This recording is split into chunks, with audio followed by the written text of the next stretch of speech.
திடீரென வரனா விஜய் எளியவன் குரல்னா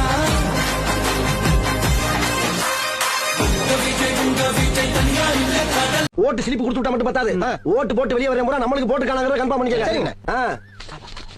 ஏய் யார் கோட்டு போட்ட? உனக்கு தானே போட்டேன். ஏய் உண்மையை சொல்றா? சத்தியமா உனக்கு தானே போட்டேன். சரிப்பா. ஏய் அப்படி பின்னாலவா? யார் கோட்டு போட்ட? உனக்கு தானே போட்டேன். உண்மையை சொல்லு. சத்தியமா உனக்கு தானே போட்டேன். அந்த ஆள் என்ன சொன்ன? அவனுக்கு போட்டேன்னு சொன்னேன். ஏன் என்ன சொன்ன? உனக்கு போட்டேன்னு சொன்னேன். இதுல எதுல உண்மை? ரெண்டும் உண்மை தானே. என்னடா சொல்ற? அவர்கிட்ட வாங்கின காசுக்கு ஏடி சின்னத்துல ஒரு குத்து, உங்ககிட்ட வாங்கின காசுக்கு தென்னை மரம் சின்னத்துல ஒரு குத்து. ஆக மொத்தம் ரெண்டு குத்துனே. மூணாவது குத்துனா குத்தவா? குத்துனே உன் கையை தரோமா குத்து. எல்லா கட்சியும் காசு வாங்குறது எல்லா போறது.